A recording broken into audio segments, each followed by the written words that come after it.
천천히 먹거라. 아무도 안 뺏어간다. 이 여인은 아직 모릅니다. 이 아이가 누구인지. 이 아이가 궁으로 돌아간 뒤 2달째 아무것도 삼키지 못하게 될 줄도, 산삼으로도 녹용으로도 전복으로도 살리지 못한 왕세자를 이가 나간 낡은 뚝배기 하나와 계피 한 조각이 든 호박죽 한 그릇이 살려내게 될 줄도, 이 기구한 인연이 어디서부터 시작되었는지 함께 거슬러 올라가 보시지요. 사연 시작 전 구독과 좋아요를 눌러주신다면 저에게는 큰 힘이 됩니다. 그럼 사연 시작합니다. 옛날 옛적 호랑이가 담배 피우던 시절보다도 더 옛날이지요. 어느 깊은 산골 고을에 봉순이라는 과부가 살고 있었습니다. 남편은 혼례를 올린 지 채 한 해도 되지 않아 병으로 세상을 떠났고요. 남은 건 다리가 불편한 시어머니 한 분뿐이었지요. 봉수는 날마다 새벽같이 일어나 산에 올랐습니다. 약초를 캐서 장에 내다 팔아야 시어머니의 약값이 나왔거든요. 손등은 가시에 긁혀 성한 곳이 없었고요. 발 뒤꿈치는 갈라져서 걸을 때마다 쓰라렸습니다. 그래도 봉수는 한 번도 한탄하지 않았어요. 시어머니만 나으시면 그만이지. 내 몸이야 어떻든 속으로 늘 그렇게 되뇌었으니까요. 그러던 어느 가을날이었습니다. 약초 보따리를 등에 지고 산에서 내려오는 길이었지요. 고을 어귀의 냇가를 따라 걷고 있었는데요. 갈대밭 사이에서 이상한 소리가 들려왔습니다. 처음엔 짐승 울음인가 싶었지요. 그런데 가만히 귀를 기울이니 사람 목소리였습니다. 그것도 아주 어린아이 목소리였어요. 봉수는 보따리를 내려놓고 갈대밭을 헤치며 안으로 들어갔습니다. 그리고 멈춰 섰지요. 갈대 사이에 꼬마 하나가 웅크리고 앉아 있었거든요. 맨발이었습니다. 발에는 피가 맺혀 있었고요. 옷은 찢어져 오물범벅이었습니다. 그런데 이상한 건 따로 있었어요. 이 아이가 부들부들 떨면서도 뭔가를 중얼거리고 있었거든요. 봉순이 무릎을 꿇고 가까이 귀를 대보았습니다. 하늘천, 따치, 거물현, 누를황, 천자문이었습니다. 냇가 갈대밭에서 오물범벅인 꼬마가 떨면서 천자문을 외우고 있었던 거지요. 봉수는 소름이 돋았습니다. 이 아이가 대체 네 집 아이란 말이냐. 하지만 지금은 그게 중요한 게 아니었어요. 아이의 입술은 새파랗게 질려 있었고요. 몸은 불덩이처럼 뜨거웠습니다. 봉수는 망설이지 않았습니다. 보따리를 풀어 약초를 쏟아내고요. 그 자리에 아이를 올려 등에 묶었지요. 약초 한 짐 값이면 시어머니 약값이 열을 치었습니다. 그걸 버린 거예요. 하지만 봉순의 발걸음은 한 번도 망설이지 않았습니다. 집에 도착해서 아이를 방에 눕혔습니다. 시어머니가 놀라서 물었지요. 봉순아, 이 아이가 누구냐? 냇가 갈대밭에서 데려왔사옵니다. 어머니. 이대로 두면 얼어떨어질 아이였어요. 시어머니는 아이의 얼굴을 들여다보더니 고개를 끄덕였습니다. 그래, 잘 데려왔다. 일단 살려야지. 봉수는 미지근한 물로 아이의 몸을 닦아주었습니다. 오물을 벗기니 살갗이 드러났는데요. 이게 또 이상했습니다. 이 아이의 피부가 너무 곱고 하얘거든요. 손에도 굳은 살 하나 없었습니다. 바칠은커녕 흙 한 번 만져본 적 없는 손이었어요. 봉수는 고개를 갸웃했지만 일단 넘겼습니다. 며칠이 지나자 아이의 열이 내렸습니다. 눈도 또렷해졌고요. 하지만 입을 열지 않았습니다. 봉순이 뭘 물어봐도 눈만 껌벅이며 고개를 끄덕이거나 저을 뿐이었지요. 이름도 모르고 어디서 왔는지도 모르는 아이. 봉수는 그냥 도련님이라 불렀습니다. 천자문을 외는 아이니 아무래도 양반집 아들일 거라 생각한 거지요. 시어머니도 같은 생각이었는지 봉순을 부엌으로 불러 낮은 목소리로 말했습니다. 봉순아, 이 아이 범상치 않다. 아무한테도 말하지 마라.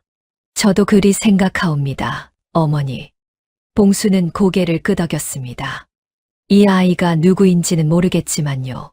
함부로 알려서는 안 될 아이라는 건 본능적으로 느꼈지요. 그래서 봉수는 아이를 숨기기로 했습니다. 마을 사람들에게는 먼 친척의 아이를 맡았다고 둘러댔고요. 아이가 밖에 나다니지 못하게 했지요. 그런데 말입니다. 아이의 몸은 회복되었지만 마음은 아직 얼어붙어 있었습니다. 이 꼬마가 밥을 먹지 않았거든요. 봉순이 무엇을 차려내도 고개를 돌렸습니다. 죽을 끓여도 미음을 쏘어도 입을 꾹 다물고 눈물만 글썽였지요. 이대로 가다간 겨우 살린 아이를 또 잃을 판이었습니다. 봉순의 마음이 타들어가기 시작했어요. 그날 밤도 아이는 밥을 한 숟갈도 넘기지 못했거든요. 봉순은 빈 사발을 들고 부엌에 한참을 앉아 있었습니다.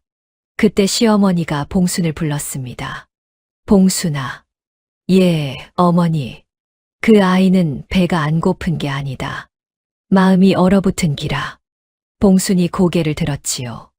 시어머니가 말을 이었습니다. 무서운 일을 겪은 아이야. 낯선 곳에서 낯선 사람이 주는 음식을 어찌 받아들이겠느냐. 그 아이의 마음을 먼저 녹여야 한다. 마음을 녹이려면 어찌해야 하옵니까, 어머니? 익숙한 냄새를 맡게 해봐라. 사람의 마음을 여는 건 맛이 아니라 향이니라. 봉수는 곰곰이 생각했습니다. 이 아이에게 익숙한 냄새라. 아이가 처음 이 집에 왔을 때를 떠올려 봤지요. 열에 들떠 알아 누운 아이를 간호하면서 봉수는 아이의 몸에서 희미한 향을 맡은 적이 있었습니다. 오물과 땀 냄새 속에 묻혀 있었지만 분명히 있었어요. 달콤하면서도 알싸한 향. 그때는 대수롭지 않게 넘겼는데요. 지금 생각해보니 그건 계피 냄새였습니다. 봉수는 벌떡 일어났습니다. 부엌 선반 위 낡은 항아리를 뒤졌지요. 시어머니가 아끼던 계피 조각이 거기 있었거든요. 시어머니의 다리가 시릴 때마다 계피를 다려드렸는데 이제 딱 한 조각밖에 남지 않았습니다. 이걸 쓰면 시어머니 약에 쓸 계피가 없어지는 거였어요. 봉순의 손이 잠깐 멈췄습니다. 하지만 방 안에서 아이의 배꼽시계가 꼬르륵 울리는 소리가 들려왔지요. 봉수는 계피를 쥐고 마당으로 나갔습니다. 울타리 밑을 살폈어요. 늙은 호박 하나가 굴러다니고 있었지요. 누렇게 말라붙은 넝쿨에 매달려 아무도 거들떠보지 않던 호박이었습니다. 껍질은 투박했고 빛깔도 볼품없었어요. 봉수는 그 호박을 두 손으로 안아들고 부엌으로 돌아왔습니다. 칼을 들었지요. 호박 껍질이 단단해서 칼이 잘 들어가지 않았습니다. 봉수는 힘을 줘서 한 번, 두 번, 세 번. 쩍. 호박이 두 쪽으로 갈라졌습니다. 속에서 노란 과육이 드러났지요. 볼품없는 겉모습과 달리 속은 곱고 탐스러웠습니다. 씨를 파내고 적당한 크기로 잘랐어요. 그리고 금이 간 뚝배기를 꺼냈습니다. 이 뚝배기는 시어머니가 혼수로 가져온 것이었지요. 세월의 무게를 이기지 못해 옆구리에 금이 쩍 가 있었습니다. 다른 사람이었으면 진작 내다 버렸을 물건이었어요. 하지만 시어머니는 이 뚝배기로 돌아가신 시아버지의 밥을 지었고 봉순의 남편이 어릴 적 죽을 끓여 먹였지요. 버릴 수 없는 그릇이었습니다. 봉수는 뚝배기에 호박을 넣고 물을 부었습니다. 부뚜막에 불을 피우고 뚝배기를 올렸지요. 장작이 타닥타닥 소리를 내며 타들어갔습니다. 봉수는 나무 주걱으로 천천히 저었어요. 한 바퀴, 두 바퀴, 세 바퀴. 급하게 젓지 않았습니다. 호박이 스스로 풀어질 때까지 기다렸지요. 시간이 지나자 호박 조각들이 하나둘 물을 녹기 시작했습니다. 각이 졌던 것들이 둥그러지고 딱딱했던 것들이 부드러워졌지요. 봉수는 그 모습을 가만히 지켜보았습니다. 이 아이의 마음도 이렇게 녹았으면 좋겠다고 생각하면서요. 호박이 완전히 풀어졌을 때 봉수는 마지막 계피 조각을 꺼냈습니다. 손톱만 한 조각이었어요. 뚝배기 안에 톡 넣었습니다. 그 순간이었지요. 계피가 뜨거운 호박죽 속에서 향을 풀기 시작했습니다. 호박의 구수하고 달큰한 내음 위로 계피의 알싸한 향이 얹혀졌어요. 두 냄새가 뚝배기 안에서 뒤섞이며 부엌 전체로 퍼져나갔습니다. 문틈으로 빠져나가고 마루를 지나고 방문 아래의 틈으로 스며들었지요. 부엌에서 봉순이 숨을 죽이고 있었습니다. 아무 소리도 나지 않았어요. 한참을 그렇게 기다렸지요. 그때 삐걱 방문이 열리는 소리가 났습니다. 봉순이 천천히 고개를 돌렸어요. 아이가 서 있었습니다. 방문을 두 손으로 잡고 코를 벌름거리며 서 있었지요. 며칠째 꺼져 있던 그 눈이 달라져 있었습니다. 뭐라고 설명하기 어려운 빛이었어요. 그리움 같은 거였습니다. 아이가 한 발짝 내디뎠습니다. 맨발이었지요. 마루의 차가운 나무 바닥을 밟으며 한 발짝, 또 한 발짝. 부엌을 향해 걸어왔습니다. 봉수는 움직이지 않았어요. 숨도 크게 쉬지 않았지요. 혹시라도 이 아이가 다시 돌아서면 안 되니까요. 아이가 부엌 문턱 앞에 섰습니다. 뚝배기를 내려다보았지요. 노르스름한 호박죽이 보글보글 끓고 있었습니다. 그 위로 계피향이 모락모락 피어오르고 있었어요. 아이의 입술이 떨리기 시작했습니다. 눈시울이 발갛게 물들었지요. 봉수는 말없이 호박죽을 사발에 떠 담았습니다. 너무 뜨거우면 안 되니까 후후 불어서 식혔지요. 아이 앞에 사발을 놓고 숟가락을 내밀었습니다. 아이는 사발을 내려다보았어요. 손을 뻗었지요. 그 작은 손이 떨리고 있었습니다. 숟가락을 쥐었습니다. 죽을 한 숟갈 떴어요. 숟가락이 입 앞까지 왔다가 멈췄습니다. 봉순의 심장도 같이 멈추는 것 같았지요. 아이가 숟가락을 입에 넣었습니다. 한 숟갈. 아이의 눈이 크게 떠졌습니다. 그리고 눈물이 뚝 떨어졌지요. 죽 위로 눈물이 떨어져 동그란 파문을 만들었습니다. 아이는 울면서 두 번째 숟갈을 떴어요. 세 번째, 네 번째. 숟가락이 점점 빨라졌습니다. 눈물은 멈추지 않았지만 손도 멈추지 않았지요. 후루룩, 후루룩. 사발이 비어가고 있었습니다. 봉수는 코끝이 시큰해졌지만 꾹 참았어요. 지금 울면 안 됐습니다. 대신 아이의 머리에 손을 얹었지요. 천천히 쓸어내렸습니다. 천천히 먹거라. 아무도 안 뺏어간다. 아이의 숟가락이 잠깐 멈췄습니다. 봉순을 올려다보았지요. 눈물 범벅인 얼굴이었어요. 그런데 그 얼굴에 웃음이 번졌습니다. 아주 희미하고 아주 작은 미소였지요. 하지만 봉순에게는 세상에서 가장 환한 웃음이었습니다. 아이가 빈 사발을 내밀었어요. 더 달라는 뜻이었지요. 봉순은 웃으며 사발을 받아 호박죽을 다시 떠 담았습니다. 그날 아이는 사발을 3번이나 비웠습니다. 닷새 만의 식사였지요. 그날 밤 아이는 처음으로 식은땀을 흘리지 않고 잠들었습니다. 봉순의 옷자락을 꼭 쥔 채로요. 봉순은 아이의 잠든 얼굴을 보다가 부엌으로 갔습니다. 남은 계피 조각을 헝겊에 싸서 꿰맸지요. 바느질이 서툴러서 땀이 삐뚤빼뚤했지만 단단하게 여몄습니다. 다음 날 아침 아이에게 내밀었더니 코에 대고 킁킁 맞더니 품에 넣었어요. 그 뒤로 아이는 그 주머니를 한시도 놓지 않았습니다. 그 다음 날도 아이는 호박죽을 찾았습니다. 다른 음식은 여전히 힘들어 했지만 호박죽만은 남기지 않았지요. 봉수는 날마다 같은 뚝배기에 같은 호박으로 같은 정성을 들여 끓였습니다. 아이의 볼에 살이 붙기 시작했어요. 웃는 횟수가 늘었고요. 봉순을 따라 마루에 앉아 약초를 고르는 것이 일과가 되었지요. 어느 날은 봉순이 빨래를 하고 돌아오니 아이가 부뚜막재 위에 뭔가를 잔뜩 써놓고 있었습니다. 시어머니가 그걸 읽더니 봉순을 불렀지요. 봉순아, 이리 와서 이것 좀 봐라. 무엇이옵니까, 어머니? 이 아이가 내가 캐오는 약초들을 전부 정리해놨다. 이름, 효능, 어떤 것은 함부로 쓰면 안 되는지까지. 봉수는 입이 벌어졌습니다. 가르쳐 준 적이 없었거든요. 아이는 봉순이 약초를 다루는 것을 그저 옆에서 지켜보기만 했을 뿐인데요. 그것만으로 이 모든 걸 정리해낸 겁니다. 시어머니가 나지막이 말했습니다. 이 아이, 보통 아이가 아니야. 봉순도 알 수 없었습니다. 다만 한 가지는 확실했지요. 이 아이를 지켜야 한다는 것. 봉순은 더 철저하게 아이를 숨겼습니다. 마을 사람들에게는 먼 친척의 아이를 맡았다고 둘러댔고요. 혹시라도 누가 찾아올까봐 아이에게 달하게 숨는 법까지 가르쳤지요. 그렇게 평화로운 날들이 이어졌습니다. 봉순과 시어머니와 아이, 가난하지만 따뜻한 세 식구였지요.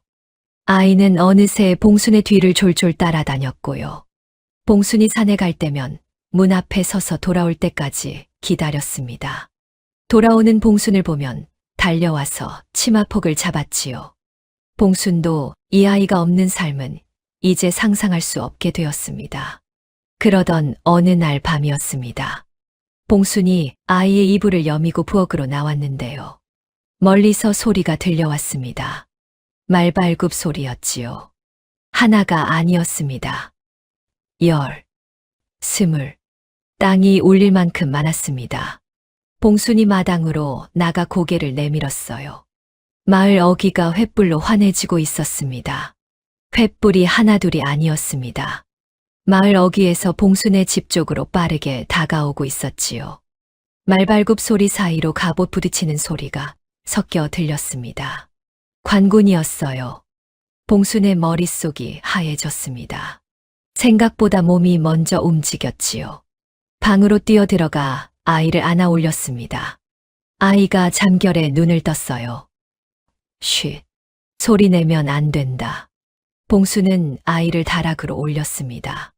이불을 덮어주고 곡식 자루로 앞을 막았지요. 여기서 절대 나오지 마라. 알겠지? 아이가 고개를 끄덕였습니다. 겁에 질린 눈이었지만 울지는 않았어요. 봉순이 다락문을 닫고 돌아서는데 마당에서 소리가 터졌습니다. 문 열어라. 쾅쾅쾅. 대문이 흔들렸지요. 봉순이 대문을 열자 횃불빛이 쏟아져 들어왔습니다. 갑옷을 입은 군졸들이 마당으로 밀고 들어왔지요. 10명은 넘어 보였습니다. 그 한가운데 갑옷 위에 붉은 점포를 걸친 무관 하나가 서 있었어요. 다른 군졸들과는 눈빛부터 달랐습니다.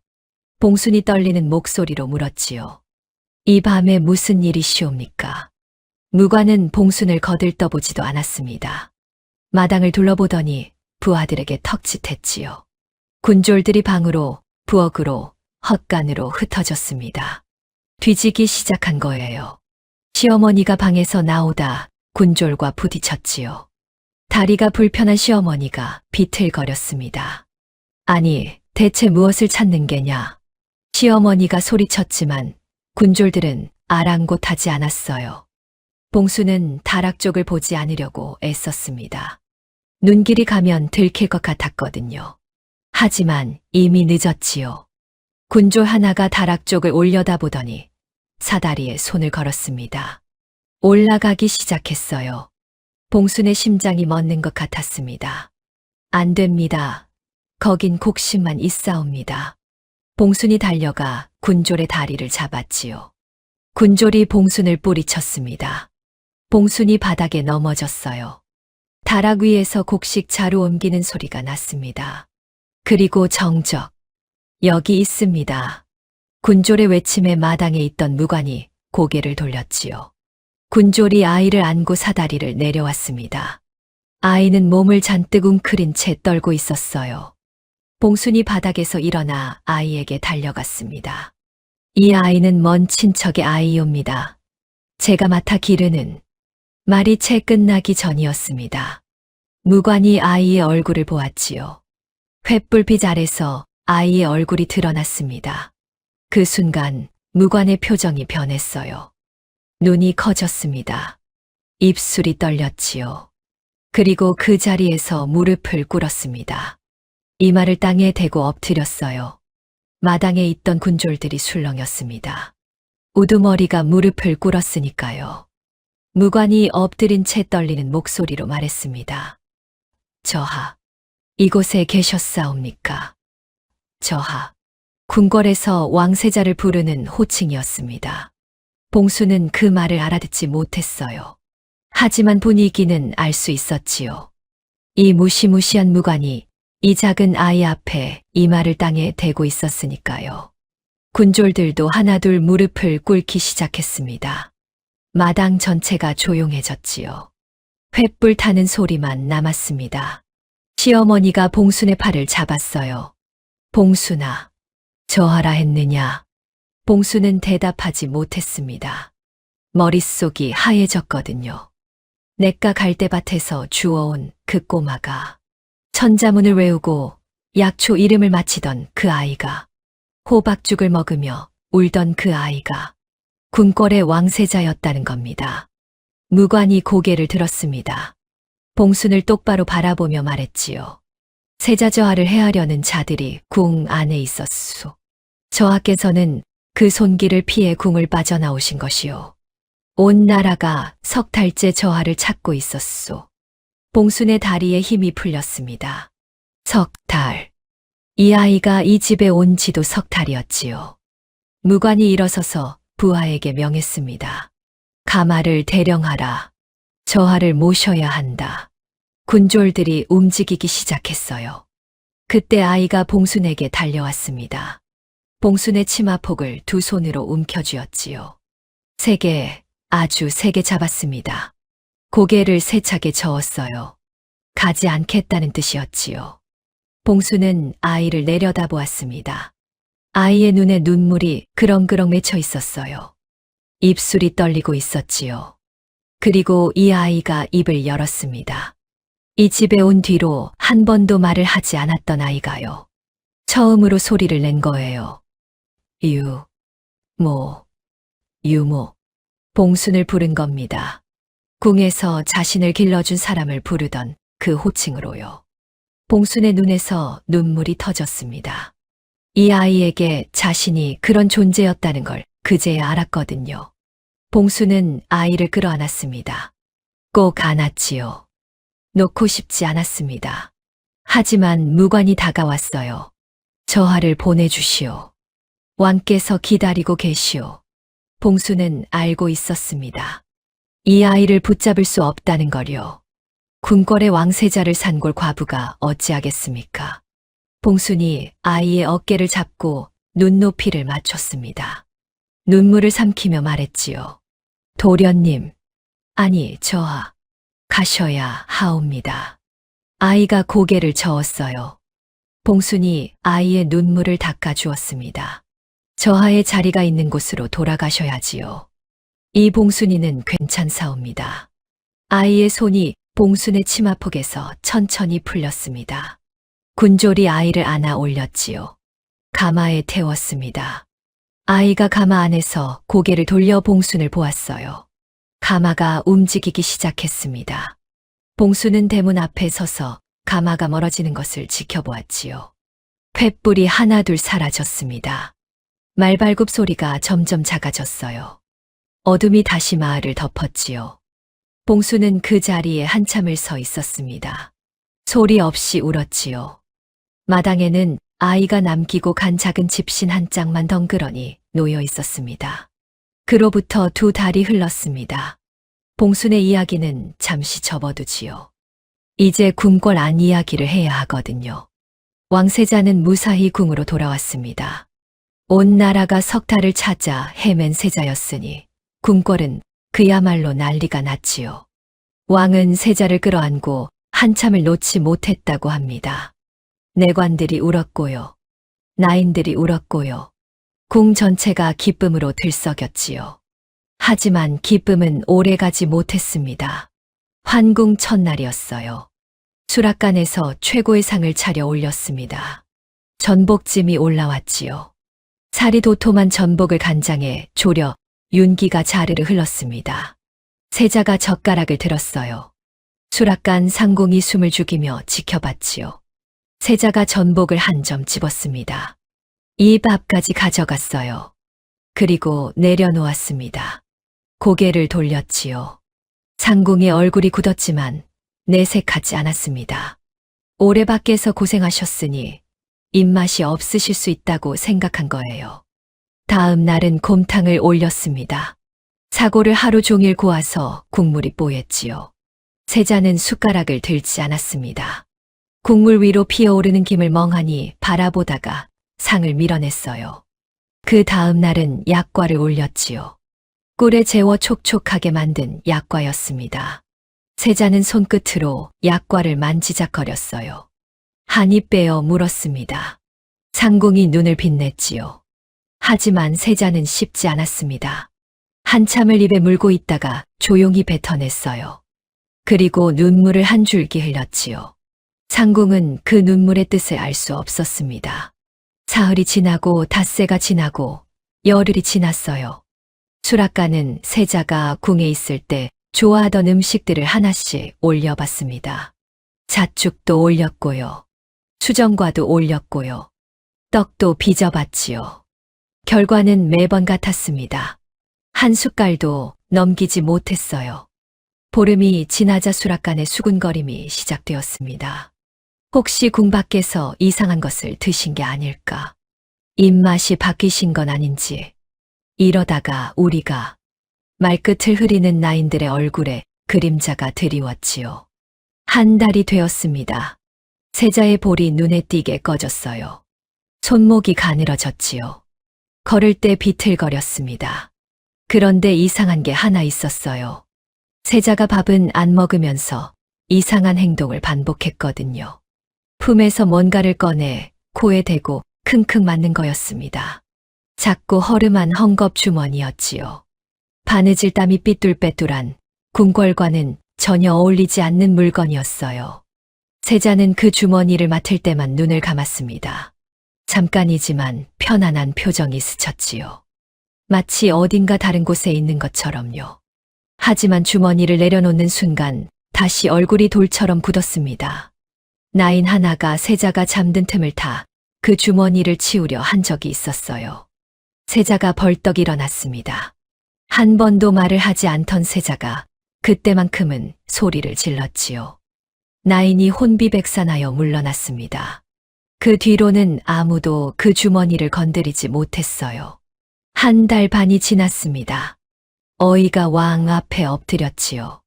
전하, 세자저하의 몸에는 병이 없사옵니다. 왕이 어이를 내려다보았습니다. 병이 없는데 왜 먹지를 못하느냐? 몸이 아니라 마음이 무언가를 거부하고 있는 것이옵니다. 왕의 눈썹이 꿈틀했지요. 그래서 어쩌란 말이냐? 마음의 병은 어이인 내가 고치지 못한다는 뜻이냐? 어이가 이 말을 바닥에 더 깊이 눌렀습니다. 황송하옵니다, 전하. 다만 이대로 드시지 않으시면 말끝을 흐렸지요. 차마 끝까지 말할 수 없었던 겁니다. 왕은 그 흐린 말끝의 의미를 알고 있었어요. 주먹을 꽉 쥐었지요. 석 달을 찾아 헤매서 겨우 데려온 아들이었습니다. 눈앞에서 하루하루 쓰러져 가고 있었어요. 왕이 밤을 꼬박 새웠습니다. 다음 날 아침 수락관 제조 허 대감을 불렀지요. 허 대감은 수락관의 최고 책임자였습니다. 궁중에서 올리는 모든 음식의 책임이 이 사람 어깨에 있었지요.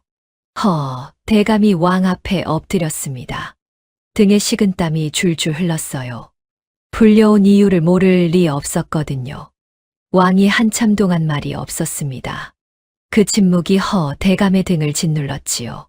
왕이 입을 열었습니다. 낮은 목소리였어요. 고함보다 더 무서운 목소리였지요. 허 대감. 예, 전하. 보름을 주겠다. 허 대감의 숨이 멎었습니다. 보름 안에 세자의 입맛을 되돌리지 못하면 왕이 말을 끊었어요. 허 대감을 내려다보았지요. 수락관을 가만두지 않겠다. 허 대감의 이마가 바닥에 닿은 채 떨렸습니다. 명심하게 싸웁니다, 전하. 왕이 자리에서 일어났지요. 나가면서 뒤도 돌아보지 않고 한마디를 남겼습니다. 내 아들을 살려라. 문이 닫혔어요. 대감은 엎드린 채 한참을 움직이지 못했습니다. 다리에 힘이 없어서가 아니었어요. 2달 동안 할 수 있는 건 다 해봤거든요. 보름이라는 시간 안에 뭘 더 하겠습니까? 하지만 왕의 어명이었습니다. 대감이 수락관으로 돌아왔지요. 문을 열자 수락관 사람들이 일제히 고개를 돌렸습니다. 상궁 넷, 나인 여덟, 화덕치기 둘. 모두의 눈에 같은 질문이 떠 있었지요. 어찌 되었사옵니까? 대감이 입을 열었습니다. 보름이다. 한마디에 수락관이 얼어붙었어요. 막내 나인의 얼굴이 하얘졌지요. 상궁 하나가 벽을 짚었습니다. 누구도 입을 열지 못했어요. 보름. 고작 보름. 대감이 이를 악물었습니다. 올 시간 없다. 당장 시작한다. 그날부터 수락관은 전쟁터가 되었지요. 밤낮이 없었습니다. 화덕의 불이 꺼지지 않았어요. 첫째 날, 팔도의 별미를 시도했습니다. 평안도에 냉면 육수를 끓이고 전라도에 꽃게탕을 올렸지요. 세자는 쳐다보지도 않았습니다. 둘째 날, 식재료를 바꿔봤어요. 산삼을 넣은 죽, 녹용을 우린 탕. 나라 안에서 구할 수 있는 가장 귀한 것들이었지요. 세자는 숟가락을 들었다 내려놓았습니다. 셋째 날, 조리법을 바꿨습니다. 같은 재료를 찌고 삶고 볶고 구워봤지요. 세자는 상 위의 음식들을 하나하나 내려다보다가 고개를 떨궜어요. 그리고 또 품에서 그 헝겊 주머니를 꺼내 코에 대었지요. 나흘째 되는 날, 막내 나인 하나가 한숨을 푹 내쉬었어요. 눈이 퉁퉁 부어 있었지요. 옆에 있던 상궁이 나인의 어깨를 잡았습니다. 울지 마라. 울어서 될 일이 아니다. 하지만 그 상궁의 눈도 빨갛게 충혈되어 있었지요. 닷새째 상궁들의 얼굴에 그늘이 짙어졌습니다. 밤을 꼬박 새운 탓에 모두가 지쳐 있었지요. 엿새째 나인들 사이에서 수근거림이 돌았지요. 대체 무엇을 더 해봐야 한단 말이냐? 대체 세자저하가 원하신 게 뭐란 말이냐? 아무도 답을 모르고 있었습니다. 대감은 수락관 구석에 앉아 있었어요. 눈 밑에 시커먼 그늘이 내려앉아 있었지요. 보름 중 엿새가 지났습니다. 남은 건 9날이었어요. 대감은 지금까지 시도한 것들을 머릿속으로 되짚었습니다. 최고급 식재료. 안 먹었지요. 세자가 좋아하던 음식. 안 먹었습니다. 팔도 별미. 안 먹었어요. 조리법을 바꿔도, 그릇을 바꿔도, 상차림을 바꿔도 전부 안 먹었지요. 뭘 해도 안 되는 거였습니다. 그런데 한 가지. 세자가 유일하게 반응하는 것이 있었지요. 그 헝겊 주머니. 궁궐 어디에서도 본 적 없는 바느질이 서툰 허름한 주머니. 세자는 그것만 맡으면 눈을 감았습니다. 밥은 거부하면서도 그 주머니만큼은 목숨처럼 쥐고 있었지요. 대감의 머릿속에서 뭔가가 스쳤습니다. 답은 음식에 있는 게 아닐지도 모른다. 저 주머니에 있을지도 모른다. 대감이 자리에서 일어났습니다. 대감이 자리에서 일어났습니다. 수락관을 나와 세자의 처소로 향했지요. 밤이 깊었습니다. 복도에는 인기척이 없었고요. 세자의 처소 앞에 서 있던 나인 둘이 대감을 보고 고개를 숙였지요. 세자저하께서는 주무시옵니까? 예, 조금 전에 눈을 감으셨사옵니다. 대감이 조심스럽게 문을 열었습니다. 방 안은 어두웠어요. 촛불 하나가 구석에서 가물가물 타고 있었지요. 세자가 이불 위에 누워 있었습니다. 몸이 너무 작아 보였어요. 2달 전에 환궁했을 때보다 훨씬 야위어 있었지요. 대감은 발소리를 죽이며 세자 곁으로 다가갔습니다. 세자의 손을 보았지요. 잠든 세자의 두 손이 가슴 위에서 무언가를 꼭 쥐고 있었습니다. 그 헝겊 주머니였어요. 잠결에도 놓지 않는 거였지요. 대감은 숨을 죽였습니다. 손을 뻗었어요. 세자의 손가락을 하나씩 천천히 풀었지요. 세자가 잠결에 미간을 찌푸렸습니다. 대감의 손이 멈췄어요. 세자가 다시 고른 숨을 쉬었지요. 대감이 주머니를 빼냈습니다. 손바닥 위에 올려놓고 찬찬히 살폈어요. 작았습니다. 아이 주먹만 한 크기였지요. 헝겊은 낡고 빛이 발해 있었어요. 그리고 바느질. 대감은 궁궐에서 수십 년을 살아온 사람이었습니다. 궁의 바느질이 어떤 것인지 누구보다 잘 알았지요. 촘촘하고 정교하고 한 땀 한 땀이 반듯한 것이 궁의 바느질이었습니다. 이 주머니는 달랐어요. 땀이 삐뚤빼뚤했습니다. 간격이 고르지 않았고요. 실밥이 군데군데 삐져나와 있었지요. 하지만 한 가지는 분명했습니다.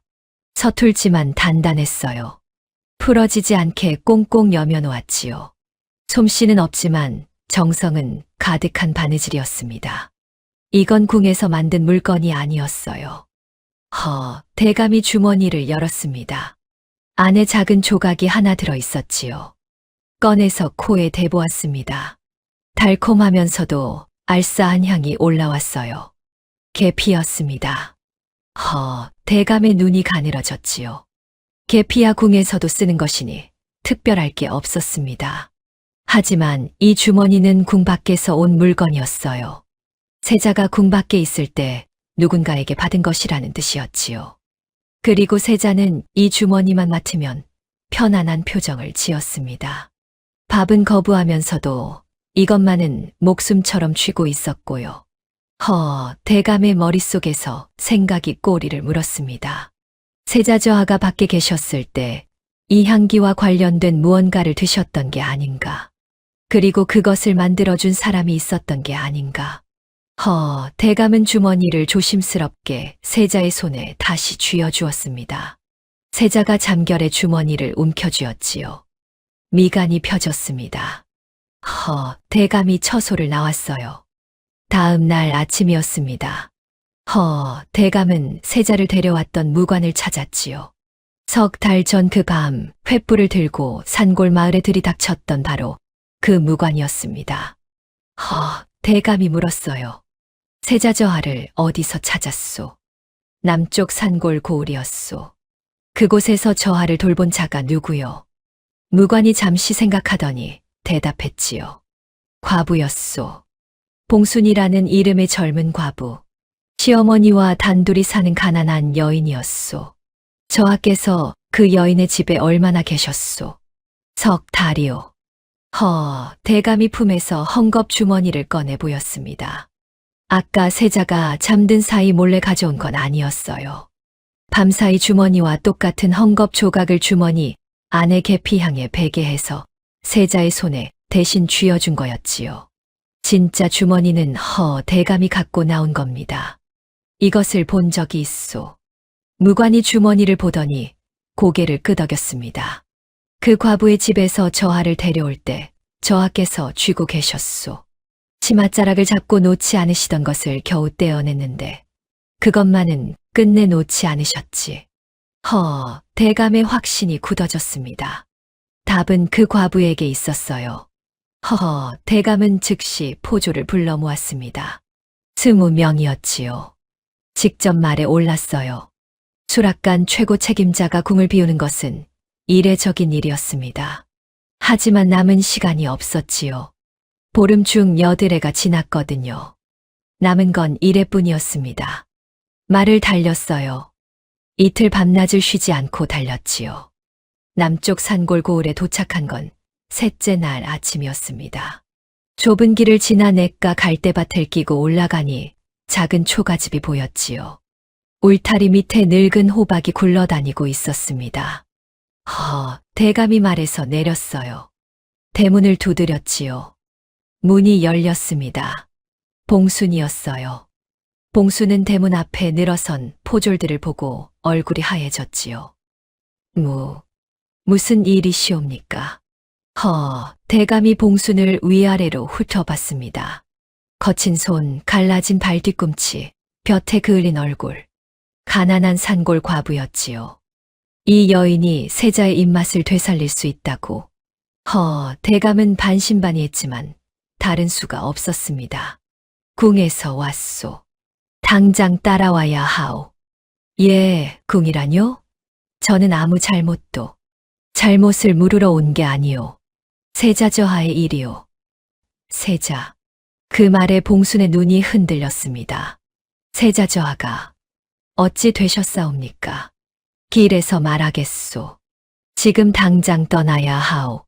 봉순은 영문을 모르면서도 세자라는 말 한마디에 거부할 수 없었지요. 방으로 뛰어 들어갔습니다. 시어머니가 놀라서 물었어요. 봉순아, 무슨 일이냐? 궁에서 사람이 왔사옵니다. 어머니. 세자저하 일이라 하옵니다. 시어머니의 얼굴에 걱정이 스쳤지요. 그 아이에게 무슨 일이 생겼단 말이냐? 봉수는 대답 대신 부엌으로 갔습니다. 급하게 짐을 쌀 시간이었지만 봉순의 손은 이상한 것들을 집어들었어요.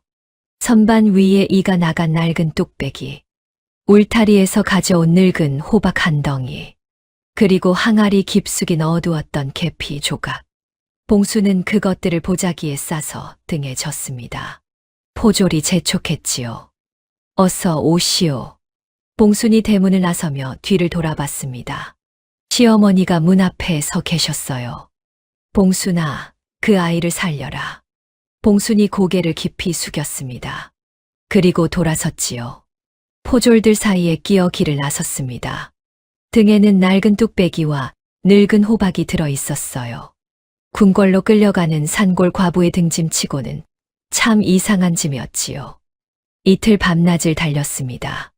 봉수는 난생 처음 말이란 것을 타봤어요. 엉덩이가 까지고 허벅지가 터질 것 같았지만 한마디도 하지 않았지요. 세자가 밥을 먹지 않는다는 말을 들은 뒤로 봉순의 머릿속에는 그 생각뿐이었거든요.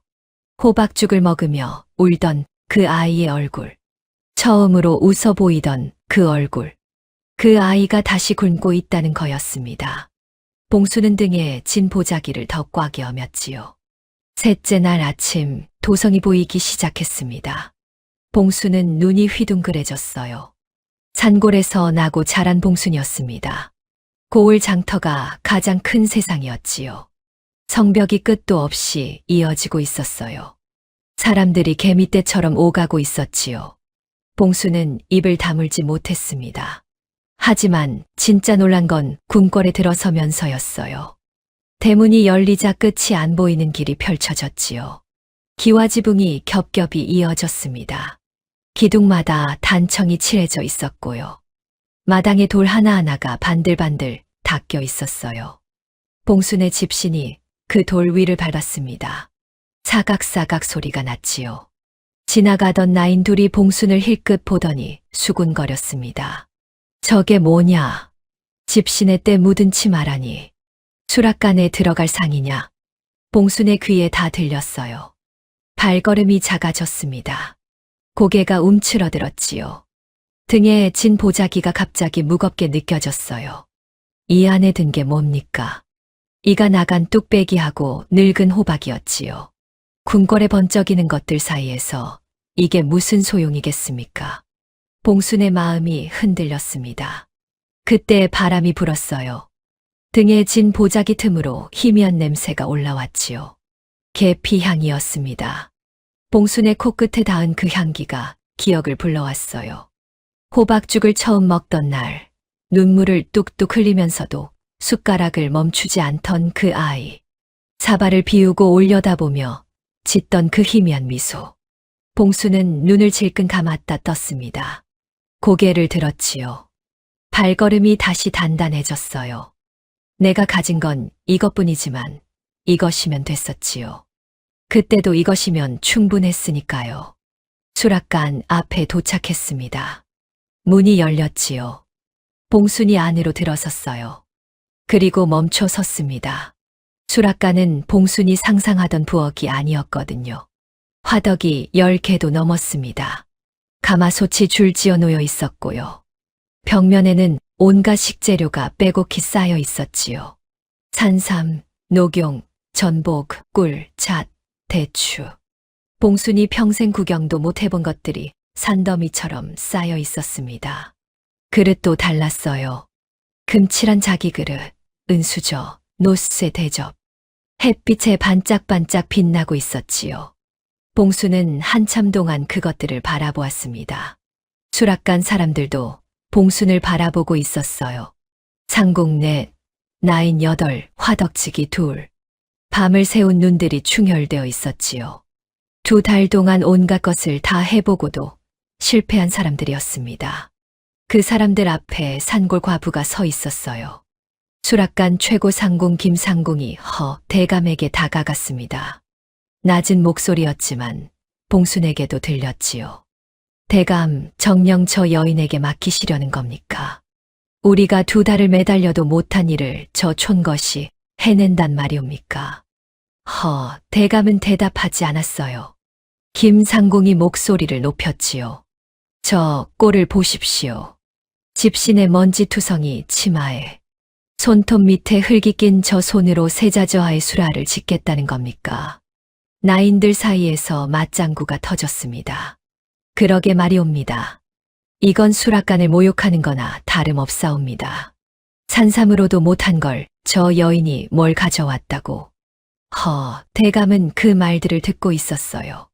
솔직히 대감도 확신이 없었습니다. 이 여인이 정말 세자의 입맛을 되살릴 수 있을까? 이가 나간 뚝배기와 늙은 호박으로 말도 안 되는 소리였지요. 하지만 대감에게는 다른 수가 없었습니다.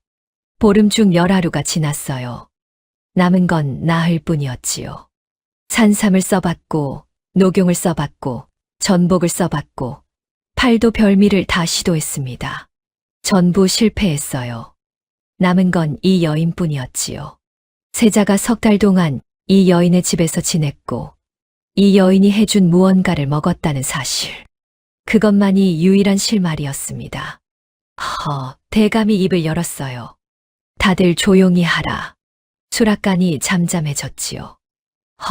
대감이 봉순 앞에 섰습니다. 여기 있는 모든 것을 쓸 수 있소. 재료도, 그릇도, 화덕도. 무엇이든 필요한 것을 말하시오. 봉순은 천천히 수락관을 둘러보았습니다. 산삼을 보았고요. 녹용을 보았고요. 전복을 보았지요. 금칠한 자기 그릇을 보았습니다. 그리고 고개를 저었어요. 이것들은 필요 없사옵니다. 수락관이 얼어붙었지요. 김상공의 얼굴이 일그러졌습니다. 나인 하나가 비웃듯 콧바람을 불었지요. 대감의 눈이 가늘어졌어요. 뭐라 했소? 필요 없다 하였사옵니다. 봉순이 등에 진 보자기를 내려놓았습니다. 바닥에 놓고 매듭을 풀었지요.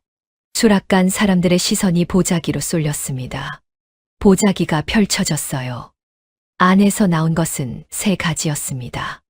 이가 나간 낡은 뚝배기 하나, 울퉁불퉁한 늙은 호박 한 덩이, 그리고 작은 계피 조각 하나. 그게 전부였지요. 정적이 흘렀습니다. 김상궁이 한 발짝 다가와 바닥에 놓인 것들을 내려다보았어요. 이가 나간 뚝배기에 늙은 호박이라니. 김상궁의 목소리가 떨렸지요. 분노였습니다. 이것이 세자저하께 올릴 음식의 재료란 말이냐? 우리를 놀리러 온 게냐? 나인 하나가 소리쳤어요. 대감, 이건 아니옵니다. 수락관의 체면이. 대감이 손을 들어 말을 끊었습니다. 그리고 봉순을 보았지요. 정녕 이것들만으로 하겠다는 거요? 봉순은 대감의 눈을 똑바로 보았습니다. 예, 한 글자였지요. 하지만 그 한 글자에 흔들림이 없었어요. 대감은 봉순의 눈을 들여다보았습니다. 거친 손, 갈라진 발 뒤꿈치, 볕에 그을린 얼굴. 하지만 눈빛만은 이 수락관의 누구보다 단단했지요. 대감은 그 눈빛에서 뭔가를 보았습니다. 이 여인은 자신이 뭘 하는지 알고 있다. 근거는 없었어요. 느낌이었지요. 수십 년간 궁에서 살아온 대감의 직감이었습니다. 화덕 하나를 비워라. 김상궁이 따지듯 나섰지요. 대감 정녕, 화덕을 비우라 했다. 대감의 목소리가 한 톤 낮아졌어요. 더 이상 아무도 입을 열지 못했습니다. 화덕 하나가 비워졌지요. 봉순이 움직이기 시작했습니다. 뚝배기를 물로 씻었어요. 이가 나간 자리를 손끝으로 쓸었지요. 오래된 것을 다루는 손길이었습니다. 호박을 쪼개고 뚝배기에 넣었어요. 물을 붓고 화덕에 올렸지요. 수락관에 번쩍이는 도구는 하나도 쓰지 않았습니다. 자기가 가져온 칼, 자기가 가져온 주걱, 자기가 가져온 뚝배기. 그것뿐이었어요. 봉수는 천천히 저었습니다. 급하지 않았지요. 수락관의 다른 화덕에서는 펄펄 끓는 가마솥들이 요란하게 소리를 내고 있었지만요. 봉순의 뚝배기는 조용했습니다. 보글, 보글. 작은 소리만 냈지요. 김상공이 팔짱을 낀 채 봉순의 등 뒤에 서 있었습니다. 코웃음을 참고 있는 얼굴이었지요. 나인들도 서로 눈짓을 주고받으며 지켜보고 있었어요. 저 촌것이 망신당하는 꼴을 보겠다는 표정이었습니다. 시간이 흘렀습니다. 봉수는 묵묵히 젓고 있었어요. 호박이 무르녹기 시작했지요. 노르스름한 빛깔이 뚝배기 안에 퍼졌습니다. 그때 봉순이 품에서 계피 조각을 꺼냈어요. 뚝배기 안에 톡 넣었지요. 그 순간이었습니다. 뚝배기 안에서 무언가가 달라지기 시작했어요. 호박의 구수하고 달큰한 내음 위로 계피의 알싸한 향이 얹혀졌지요. 두 향이 뒤섞이며 뚝배기 위로 피어올랐습니다. 화덕 위로 퍼졌어요. 수락관 천장까지 올라갔지요. 김상궁의 코가 먼저 반응했습니다. 팔짱을 풀었어요. 고개가 뚝배기 쪽으로 돌아갔지요. 나인 하나가 자기도 모르게 한 발짝 다가왔습니다. 또 한 명이 다가왔어요. 수락관이 조용해졌지요. 웅성거림이 사라졌습니다. 코웃음이 사라졌어요. 이 향기는 뭐지? 산삼탕에서도 나지 않던 향이었습니다. 전복죽에서도 나지 않던 향이었지요. 궁중 최고의 식재료로 만든 어떤 음식에서도 맡아본 적 없는 향이었어요. 구수하면서도 달콤하고 달콤하면서도 알싸한, 코끝을 간지리다가 가슴 깊은 곳까지 파고드는 향이었지요. 김상궁의 입이 벌어졌습니다. 2달 동안 수락관 최고의 솜씨로 온갖 음식을 만들었지만 이런 향을 낸 적은 한 번도 없었거든요. 이가 나간 뚝배기에서, 늙은 호박에서 이 향이 나오고 있었습니다. 김상궁이 봉순의 등을 바라보았어요. 아까와는 다른 눈이었지요. 대감도 가만히 서서 그 향을 맡고 있었습니다. 입꼬리가 미세하게 떨렸어요. 봉수는 돌아보지 않았습니다. 그저 묵묵히 젓고 있었지요. 뚝배기 안에 호박죽을 천천히 정성스럽게. 그 향기가 수락관을 가득 채웠습니다. 문틈을 타고 복도로 흘러나갔어요. 바람을 따라 궁궐 안쪽으로, 더 안쪽으로 퍼져가고 있었지요. 향기는 멈추지 않았습니다. 수락관 문틈을 빠져나간 호박죽 향이 복도를 따라 흘렀지요. 긴 복도였어요. 궁궐의 복도는 끝이 안 보일 만큼 길었지요. 향기는 그 복도를 천천히 타고 갔습니다. 모퉁이를 돌았어요. 또 다른 복도로 접어들었지요. 지나가던 나인 하나가 걸음을 멈추고 코를 킁킁거렸습니다. 이 냄새가 뭐지? 내관 하나가 고개를 갸웃했지요. 수락관에서 오는 건가? 처음 맡아보는 향인데 향기는 사람들의 코를 스치며 계속 흘러갔습니다. 복도를 지나고 마당을 건너고 또 다른 행각을 지나서요. 세자의 처소가 있는 동궁전 쪽으로 흘러가고 있었지요. 세자의 처소는 조용했습니다. 방 안에 촛불 하나가 타고 있었고요. 세자는 이불 위에 누워 있었지요. 눈을 감고 있었습니다. 자는 것인지 깨어 있는 것인지 알 수 없었어요. 볼이 움푹 꺼져 있었지요. 손목은 나인의 손목보다도 가늘어져 있었습니다. 품에는 여전히 그 헝겊 주머니를 쥐고 있었어요. 처소 밖에 나인 둘이 지키고 서 있었지요. 그때 나인 하나가 코를 벌름거렸습니다. 언니, 이 냄새 맡아봐. 무슨 냄새? 모르겠어. 근데 어디서 맡아본 것 같기도 하고. 향기가 처소 앞까지 도달한 거였어요. 문풍지 틈으로 스며들었지요. 방 안으로 들어갔습니다. 세자의 코끝에 닿았어요. 세자의 미간이 꿈틀했습니다. 코가 벌름거렸지요. 눈꺼풀이 떨렸어요. 그리고 눈을 떴습니다. 천장을 바라보았지요. 코를 다시 벌름거렸어요. 세자의 눈이 달라졌습니다. 며칠째 꺼져 있던 눈에 뭔가가 떠오르고 있었지요. 세자가 상체를 일으켰습니다. 나인들이 놀라서 방문을 열었어요. 저하, 누우셔야. 세자가 나인을 밀치고 일어섰지요. 비틀거렸습니다. 2달 가까이 제대로 먹지 못한 몸이었거든요. 다리에 힘이 없었어요. 하지만 세자는 멈추지 않았습니다. 방문을 박차고 나갔지요. 나인이 소리쳤어요. 저하, 신발을 신으셔야. 세자는 듣지 않았습니다. 하얀 버선발 그대로 복도로 뛰어나갔지요.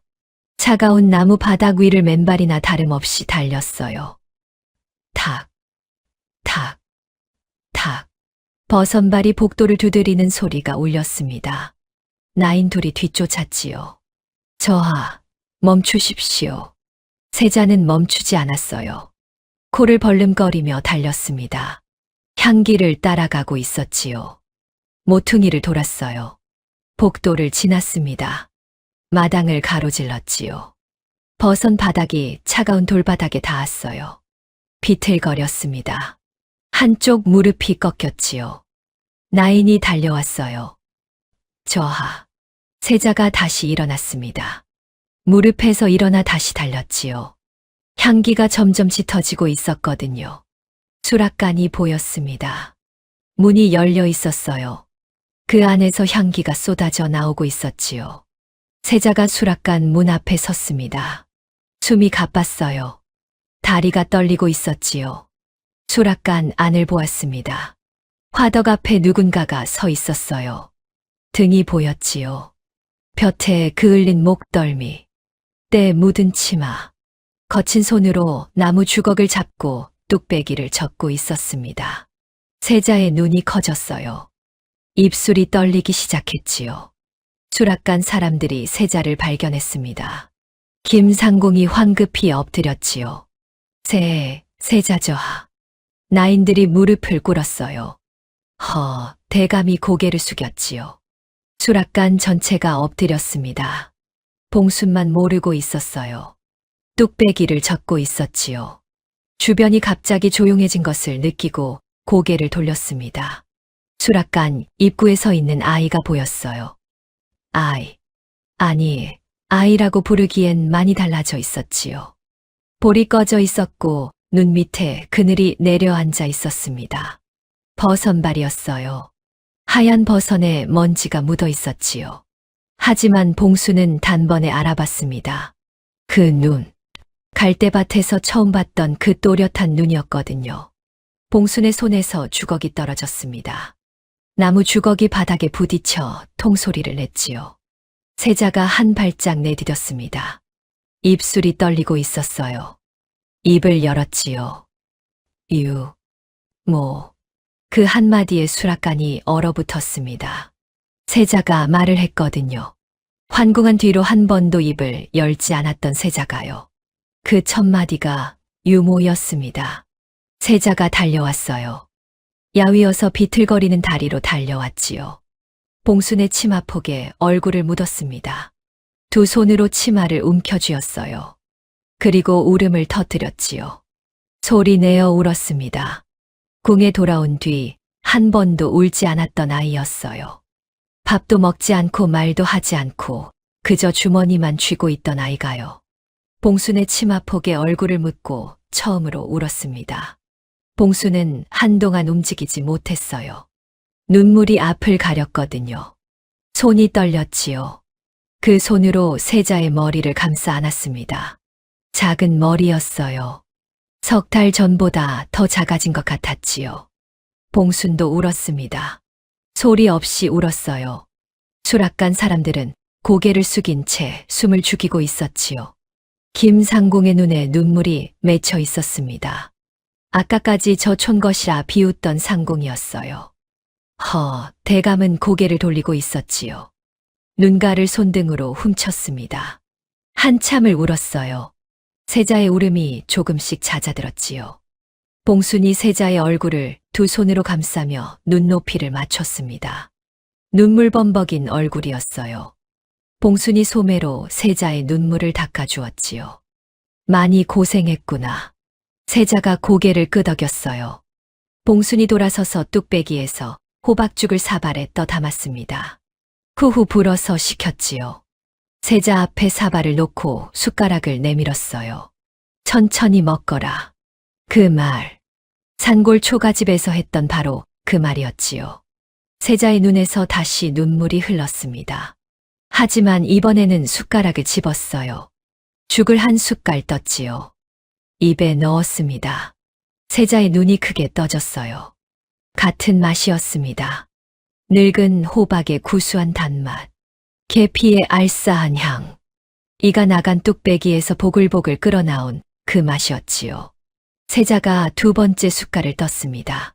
세 번째, 네 번째, 숟가락이 빨라졌어요. 후루룩, 후루룩. 눈물은 멈추지 않았지만 손도 멈추지 않았지요. 사발이 비었습니다. 세자가 빈 사발을 내밀었어요. 봉순이 다시 떠 담았지요. 두 번째 사발도 비웠습니다. 세 번째 사발도 비웠어요. 수락관 전체가 숨죽이며 지켜보고 있었지요. 2달 동안 한 숟갈도 넘기지 못했던 세자가요. 새 사발을 비우고 있었습니다. 세자가 숟가락을 내려놓았어요. 배가 부른 거였지요. 2달 만에 처음으로 배가 부른 거였습니다. 세자가 봉순을 올려다보았어요. 입꼬리가 올라갔지요. 웃고 있었습니다. 봉순은 그 웃음을 보고 참았던 울음이 터질 뻔했지만 꾹 눌렀어요. 대신 세자의 머리를 쓸어주었지요. 그때였습니다. 수락관 밖이 소란스러워졌어요. 전하 행차시오. 임금이 직접 수락관으로 오고 있었지요. 세자가 수락관으로 달려갔다는 보고를 받은 거였습니다. 임금이 수락관에 들어섰어요. 수락관 사람들이 일제히 엎드렸지요. 봉순도 무릎을 꿇었습니다. 왕의 눈에 들어온 것은 세자의 앞에 놓인 빈 사발 3개였어요. 왕의 눈이 커졌지요. 세자가 먹었느냐? 대감이 이 말을 바닥에 대고 아뢰었습니다. 새 사발을 비우셨사옵니다. 전하. 왕의 입술이 떨렸어요. 2달 동안 한 숟갈도 넘기지 못한 아들이었지요. 그 아들이 새 사발을 비웠다는 겁니다. 왕이 뚝배기를 보았습니다. 이가 나간 낡은 뚝배기였지요. 그 옆에 늙은 호박의 껍질이 놓여 있었어요. 그리고 그 앞에 무릎을 꿇고 있는 산골 과부. 임금이 봉순에게 물었습니다. 내가 이것을 만들었느냐? 예, 전하. 무엇으로 만들었느냐? 늙은 호박과 계피한 조각이옵니다. 전하. 임금의 눈썹이 올라갔지요. 산삼으로도 녹용으로도 전복으로도 못한 것을 늙은 호박으로 했단 말이냐. 봉순은 고개를 숙인 채 대답했습니다. 전하, 세자저하께서 필요하셨던 것은 값비싼 재료가 아니었사옵니다. 그러면 무엇이었느냐? 봉순이 고개를 들었어요. 왕의 눈을 똑바로 보았지요. 산골 과부가 왕의 눈을 똑바로 본 겁니다. 수락관 사람들이 숨을 삼켰어요. 봉순이 입을 열었습니다. 울타리에 버려진 늙은 호박이옵니다. 이가 나간 낡은 뚝배기이옵니다. 값어치 없는 것들이지요. 하오나 전하 세자저하의 얼어붙은 마음을 녹인 것은 그 값어치 없는 것들의 온기였사옵니다. 임금이 아무 말도 하지 않았어요. 봉순이 말을 이었지요. 이 뚝배기는 세자저하께서 처음 호박죽을 드신 그 뚝배기이옵니다. 이 호박은 세자저하께서 지내시던 그 집 울타리의 호박이옵니다. 세자저하께서 기억하시는 것은 맛이 아니라 그때의 온기였사옵니다. 왕이 세자를 바라보았어요. 세자가 봉순의 치마폭을 잡은 제 아버지를 올려다보고 있었지요. 2달 만에 처음 보는 아들의 편안한 얼굴이었습니다. 왕이 천천히 고개를 끄덕였어요. 그래, 그랬구나. 왕의 목소리가 갈라졌지요. 내가 아들에게 필요한 것을 몰랐구나. 왕이 봉순을 내려다보았습니다. 일어나라. 봉순이 일어섰지요. 왕이 말했습니다. 내 이름이 무엇이냐? 봉순이라 하옵니다. 전하. 봉순아. 왕이 봉순의 이름을 불렀어요. 내가 내 아들을 살렸다. 봉순은 고개를 깊이 숙였습니다. 세자가 봉순의 치마폭을 더 꼭 쥐었지요. 수락관은 고요했습니다. 이가 나간 뚝배기 안에서 호박죽이 아직 보글보글 소리를 내고 있었어요. 그 작은 소리만이 수락관을 채우고 있었지요. 그날 이후 궁궐이 달라졌습니다. 세자가 밥을 먹기 시작했거든요. 호박죽만 먹는 건 아니었어요. 봉순이 끓여주는 호박죽을 먹기 시작하자 다른 음식도 조금씩 받아들이기 시작했지요. 첫날은 호박죽만 3사발, 둘째 날은 호박죽 2사발에 미음 1그릇, 셋째 날은 호박죽 1사발에 흰죽 1그릇. 세자의 볼에 핏기가 돌기 시작했어요. 걸을 때 비틀거리지 않았지요. 눈에 힘이 들어왔습니다. 수락관 사람들이 하나둘 안도의 숨을 내쉬었어요. 보름이 지나자 세자는 제 발로 마당을 걸어 다닐 수 있게 되었지요. 임금이 봉순을 불렀습니다. 봉순이 임금 앞에 무릎을 꿇었지요. 봉순아. 예, 전하. 내가 원하는 것을 말하여라. 무엇이든 내리겠다. 봉순은 고개를 숙인 채 한참을 말하지 않았어요. 그리고 입을 열었지요. 전하, 소녀는 아무것도 필요 없사옵니다. 다만 고을에 홀로 계신 시어머니가 걱정이오니 돌아가게 해주시옵소서. 임금이 고개를 저었습니다. 세자의 목숨을 살린 은인을 빈손으로 보낼 수는 없다. 봉순이 다시 사양했지요. 소녀는 정녕 괜찮사옵니다. 전하. 세자저하께서 건강해지셨으니 그것으로 충분하옵니다. 임금이 봉순을 내려다보았어요. 내 시어머니가 다리가 불편하다 들었다. 봉순이 고개를 들었지요. 임금이 말을 이었습니다. 어이에게 명하여 최고의 약제를 내리겠다. 그리고 내가 살아갈 미천도 함께 보내마. 전하, 그것은 너무. 이것은 내가 은인에게 주는 것이 아니다. 임금이 봉순의 말을 끊었어요. 아비가 아들을 살려준 사람에게 고마워하는 것이다. 사양하지 마라. 봉순은 더 이상 거절할 수 없었지요. 이 말을 바닥에 대고 절을 올렸습니다. 성은이 만극하옵니다. 전하. 떠나는 날이 왔습니다. 궁궐문 앞에 짐을 실은 수레가 대기하고 있었지요. 약재 상자며 곡식이며 포목이며 빼곡히 실려 있었습니다. 봉수는 그 수레를 보고 당황했어요. 자기가 올 때는 등에 보자기 하나 지고 왔는데 돌아갈 때는 수레가 필요한 거였지요. 세자가 궁궐문 앞에 서 있었습니다. 봉순을 올려다보고 있었지요. 입술을 꾹 깨물고 있었어요. 울지 않으려고 참고 있는 얼굴이었습니다. 봉순이 세자 앞에 무릎을 꿇었지요. 눈높이를 맞췄습니다. 저하, 이제 밥 잘 드셔야 하옵니다. 세자가 고개를 끄덕였어요. 호박죽이 먹고 싶을 때는 수락관 상군께 말씀드리시옵소서. 세자가 고개를 저었지요. 봉순이 웃었습니다. 유모가 끓인 것만 드시겠다는 거지요? 세자가 고개를 끄덕였어요. 봉순은 품에서 무언가를 꺼냈습니다. 작은 헝겊 주머니였지요. 새로 만든 것이었어요. 궁에 머무는 동안 밤마다 바느질한 거였지요. 이번에도 땀이 삐뚤빼뚤했습니다. 하지만 안에 계피 조각을 넣어 꽁꽁 여며놓았어요. 이것을 가지고 계시옵소서. 유모 생각이 나실 때 맡아보시면 되옵니다. 세자가 주머니를 받아 코에 대고 킁킁 맡았어요. 그리고 품에 넣었지요. 봉순이 일어섰습니다. 수레에 올라탔어요. 수레가 움직이기 시작했지요. 봉순이 뒤를 돌아봤습니다. 궁궐문 앞에 세자가 서 있었어요. 작은 손을 들어 흔들고 있었지요. 봉순도 손을 흔들었습니다. 수레가 모퉁이를 돌았어요. 세자의 모습이 보이지 않게 되었지요. 봉수는 그제야 눈물을 흘렸습니다. 산골고을에 도착한 건 닷새 뒤였어요. 시어머니가 대문 앞에 서 계셨지요. 다리가 불편한 시어머니가 지팡이를 짚고 서서 며느리를 기다리고 있었던 겁니다. 봉순이 수레에서 뛰어내렸어요. 시어머니에게 달려갔지요. 어머니, 다녀왔사옵니다. 시어머니가 봉순의 얼굴을 두 손으로 감쌌어요. 고생했다, 봉순아.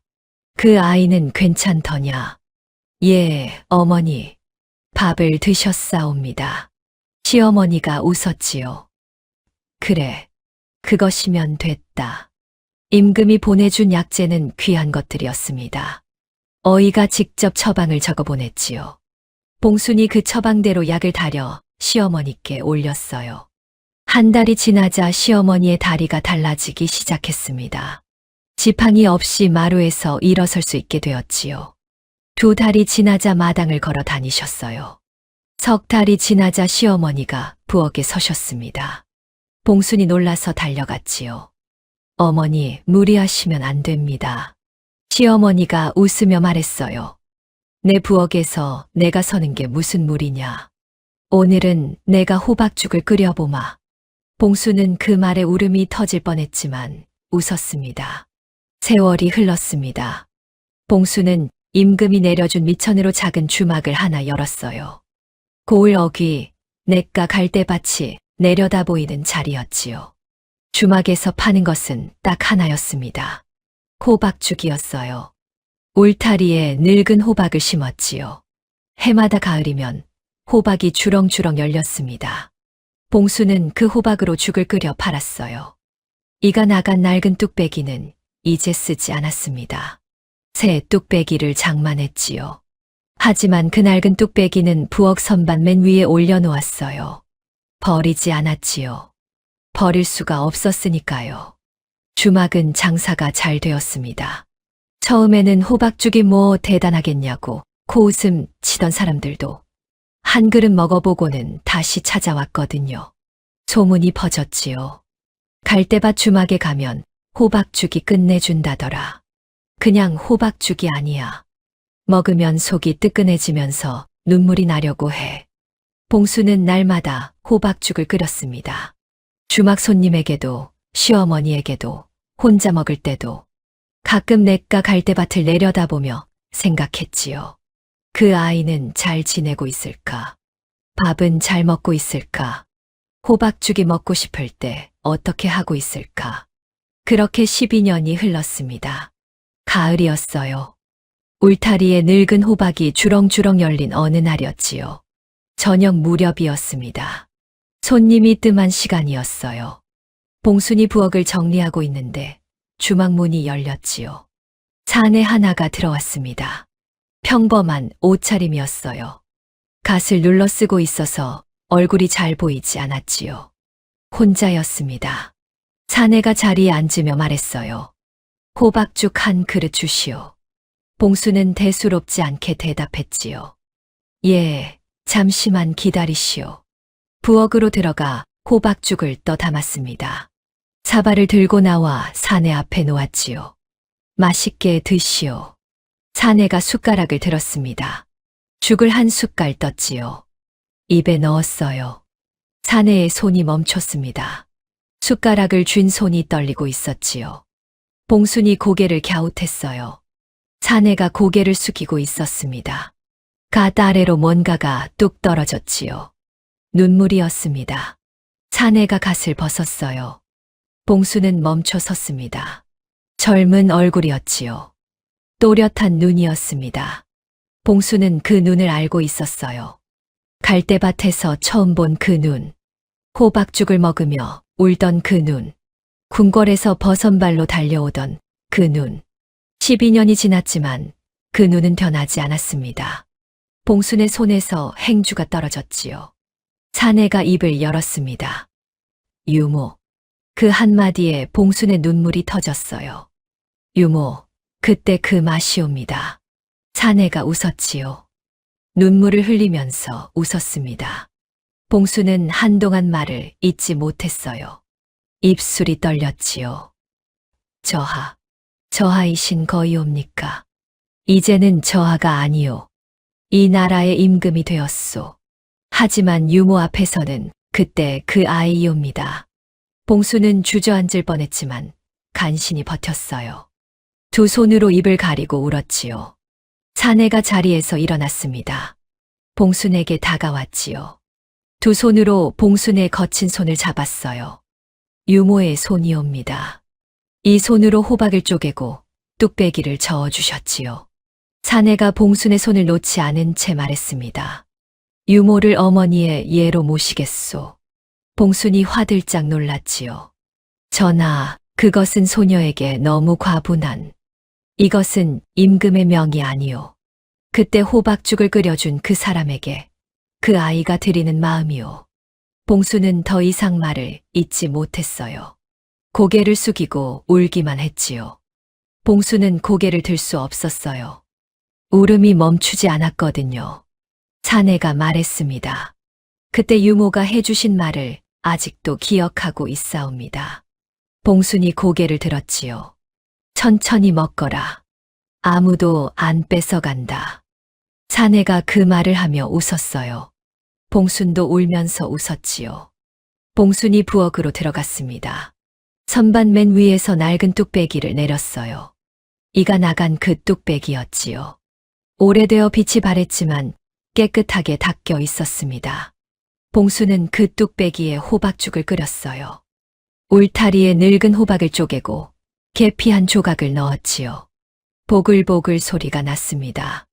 그 소리와 향기가 주막을 가득 채웠어요. 봉순이 호박죽을 사발에 떠서 사내 앞에 놓았습니다. 사내가 숟가락을 들었지요. 한 숟갈을 떴어요. 입에 넣었습니다. 눈을 감았지요. 12년 전의 그 맛이었습니다. 산골 초가집의 부엌에서 이가 나간 뚝배기에서 보글보글 끓어나오던 그 맛이었지요. 두 사람은 마주 앉아 호박죽을 나눠 먹었습니다. 말이 많지 않았어요. 가끔 눈이 마주치면 웃었지요. 그것으로 충분했습니다. 밖에서는 가을바람이 불고 있었어요. 울타리에 매달린 늙은 호박이 바람에 살랑살랑 흔들리고 있었지요. 갈대밭에서는 갈대가 서걱서걱 소리를 내고 있었습니다. 12년 전 봉순이 꼬마 하나를 업고 걸어왔던 그 갈대밭이었지요. 가장 귀한 음식은 가장 값비싼 재료로 만든 것이 아니었습니다. 가장 따뜻한 마음으로 끓인 것이었지요. 오늘 이야기는 여기까지입니다. 조상들의 지혜가 담긴 설화는 언제 들어도 참 묘한 매력이 있죠.